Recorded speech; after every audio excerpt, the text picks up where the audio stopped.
नमस्कार, ये आकाशवाणी है। अभी आप अनुज कुमार शर्मा से समाचार सुनेंगे।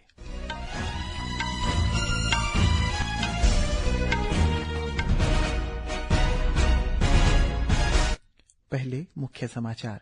प्रधानमंत्री नरेंद्र मोदी ने नई दिल्ली में साइप्रस के राष्ट्रपति निकोस क्रिस्टोडोलाइसिस के साथ चर्चा की।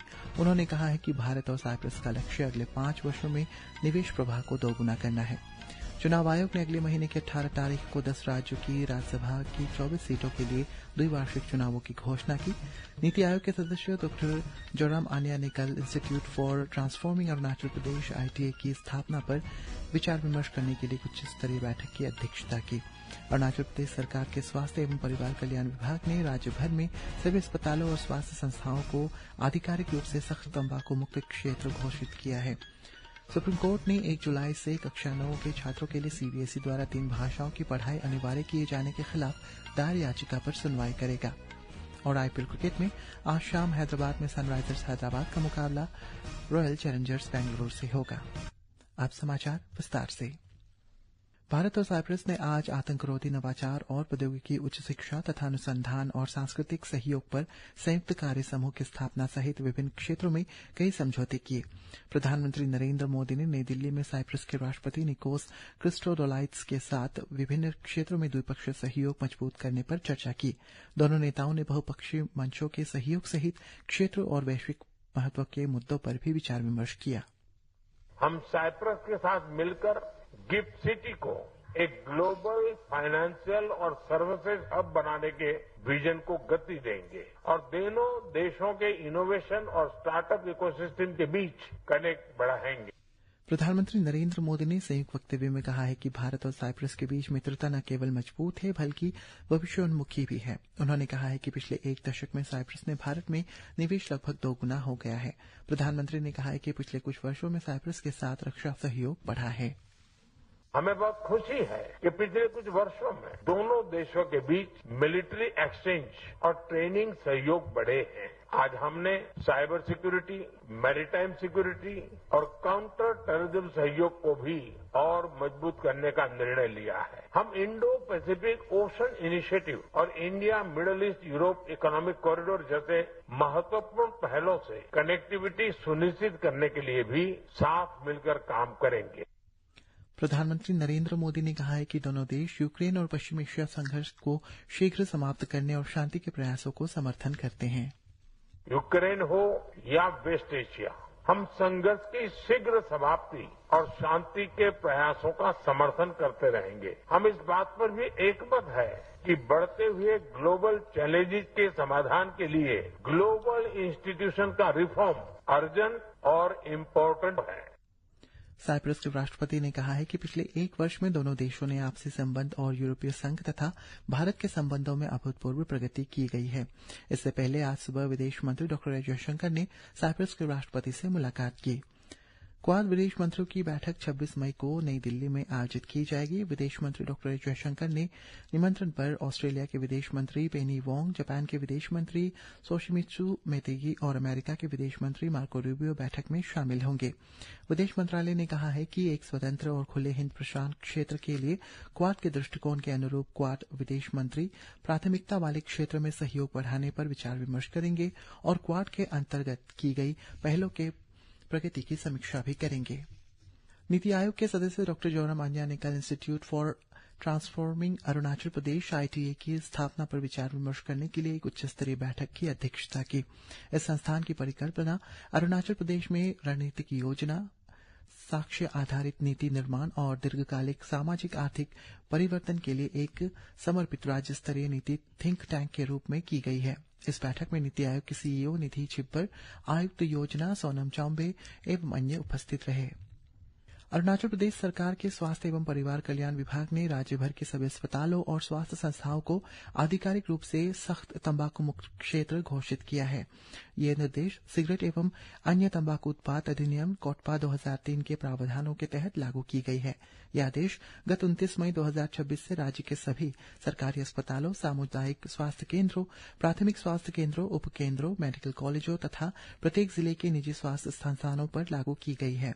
इस बीच स्वास्थ्य एवं परिवार कल्याण विभाग ने सभी नागरिकों, मरीजों और स्वास्थ्य कर्मियों से इस पहल को सफल बनाने में सहयोग की अपील की है।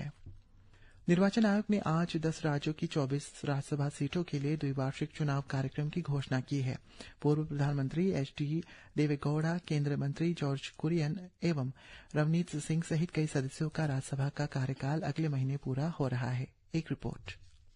आंध्र प्रदेश, गुजरात और कर्नाटक की 4, राजस्थान और मध्य प्रदेश की 3, झारखंड की 2 और मणिपुर, मेघालय, अरुणाचल प्रदेश तथा मिजोरम की एक सीट के लिए चुनाव होगा। अधिसूचना 1 जून को जारी की जाएगी और मतदान 18 जून को होगा। मतगणना भी उसी दिन होगी। आयोग ने महाराष्ट्र और तमिलनाडु में राज्यसभा की एक सीट के लिए उपचुनाव की घोषणा की है। ये सीटें महाराष्ट्र की उप मुख्यमंत्री सुनीत्रा अजीत पवार और ऑल इंडिया अन्ना डीएमके सांसद षणमुगम के राज्य विधानसभा के लिए हाल ही में निर्वाचित होने के बाद खाली हुई है। उपचुनाव भी अगले महीने की 18 तारीख को होगा। सर्वोच्च न्यायालय 1 जुलाई से कक्षा 9 के छात्रों के लिए 3 भाषाओं का अध्ययन अनिवार्य करने के सीबीएसई के फैसले को चुनौती देने वाली याचिका पर अगले सप्ताह सुनवाई करेगा। वरिष्ठ अधिवक्ता मुकुल रोहतगी ने मुख्य न्यायाधीश सूर्यकांत की अध्यक्षता वाली और न्यायमूर्ति जॉर्ज मारिया बागची की विपुल एम पंचोली की पीठ के समक्ष यह मामला उठाया है। उन्होंने कहा है कि ये जनहित याचिका छात्रों, शिक्षकों और अभिभावकों द्वारा दायर की गई है। पश्चिम बंगाल के मुख्यमंत्री शुभेंदु अधिकारी ने आज राष्ट्रपति भवन में राष्ट्रपति द्रौपदी मुर्मू से मुलाकात की। श्री अधिकारी ने रक्षा मंत्री राजनाथ सिंह से भी मुलाकात की। सोशल मीडिया पर एक पोस्ट में रक्षा मंत्री ने कहा है कि पश्चिम बंगाल के मुख्यमंत्री एक ऐसे व्यक्ति है जिनके पास समृद्ध राजनीतिक और विधि अनुभव है। विज्ञान और प्रौद्योगिकी और पृथ्वी विज्ञान के केंद्रीय राज्य मंत्री डॉक्टर जितेंद्र सिंह ने भारत के चंद्रयान 3 चंद्र मिशन को अमेरिका विमानन और अंतरिक्ष संस्थान द्वारा 2026 के गोडाइट अंतरिक्ष पुरस्कार से सम्मानित किए जाने पर प्रसन्नता व्यक्त की है। सोशल मीडिया पोस्ट में डॉक्टर सिंह ने कहा है कि चंद्रयान 3 मिशन देश को गौरवान्वित करता रहा है। केंद्रीय गृह मंत्री अमित शाह ने कहा है कि सरकार देश की सीमाओं को और अधिक अभेद्य बनाने के लिए स्मार्ट बॉर्डर परियोजना शुरू करेगी। नई दिल्ली में आज सीमा सुरक्षा बल बीएसएफ के अलंकरण समारोह में श्री शाह ने कहा है कि इस परियोजना में ड्रोन, रडार, कैमरे और अन्य तकनीकी संसाधन शामिल होंगे। आने वाले 1 साल के अंदर ही स्मार्ट बॉर्डर कंसेप्ट के साथ सीमा सुरक्षा बल की सुरक्षा में सभी प्रकार की तकनीक को लैस कर एक अभेद बॉर्डर की हम सुरक्षा की ग्रिड बनाने का काम आगे बढ़ रहा है और बहुत कम समय में गृह मंत्रालय ड्रोन, रडार, आधुनिक कैमराज और बाकी सारी तकनीक के साथ एक स्मार्ट बॉर्डर के प्रोजेक्ट को लेकर देश के सामने। गृह मंत्री अमित शाह ने कहा है कि बीएसएफ ने 1965 में 25 बटालियनों और सीमित संसाधनों के साथ शुरू की थी। लगभग 2,70,000 कर्मियों की संख्या के साथ अब ये सीमाओं की रक्षा करने वाली दुनिया का सबसे बड़ा बल बन गया है। उन्होंने कहा है कि सरकार ने यह भी निर्णय लिया है कि घुसपैठ पर रोक लगाकर प्रत्येक घुसपैठियों को देश से बाहर किया जाएगा। मौसम विभाग ने उत्तर प्रदेश, मध्य प्रदेश और विदर्भ के लिए कल तक भीषण लू का रेड अलर्ट जारी किया है। दिल्ली, हरियाणा और चंडीगढ़ में लू का ऑरेंज अलर्ट जारी किया गया है। वहीं पूर्वोत्तर राज्यों, पश्चिम बंगाल के तराई वाले क्षेत्र और दक्षिण आर्कटिक कर्नाटक में कुछ हिस्सों में कल तक तेज बारिश होने की संभावना है। इधर ईटानगर मौसम विभाग ने आज अरुणाचल प्रदेश के 17 जिलों west Kameng, Pakke Kessang, Papumpare, upper Subansiri, lower Subansiri, Siang, upper Siang, lower Siang, east Siang, west Siang, Leparada, lower Dibang valley, Lohit, Namsai, Changlang, Tirap और लोंगडिंग के लिए अगले 24 घंटों में अलग अलग स्थानों में गरज के साथ बहुत तेज बारिश का येलो अलर्ट जारी किया है। और अंत में मुख्य समाचार एक बार फिर। प्रधानमंत्री नरेंद्र मोदी ने नई दिल्ली में साइप्रस के राष्ट्रपति निकोस क्रिस्टोडलाइस के साथ चर्चा की। उन्होंने कहा है कि भारत और साइप्रस का लक्ष्य अगले 5 वर्षों में निवेश प्रवाह को दोगुना करना है। चुनाव आयोग ने अगले महीने की 18 तारीख को 10 राज्यों और राज्यसभा की 24 सीटों के लिए द्विवार्षिक चुनावों की घोषणा की। नीति आयोग के सदस्य डॉ जोरा मानिया ने institute for transforming Arunachal Pradesh ITA की स्थापना पर विचार विमर्श करने के लिए एक उच्च स्तरीय बैठक की अध्यक्षता की।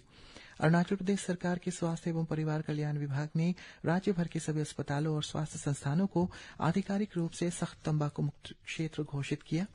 सुप्रीम कोर्ट ने 1 जुलाई से कक्षा 9 के छात्रों के लिए सीबीएसई द्वारा 3 भाषाओं की पढ़ाई अनिवार्य किए जाने के खिलाफ दायर याचिका पर सुनवाई की।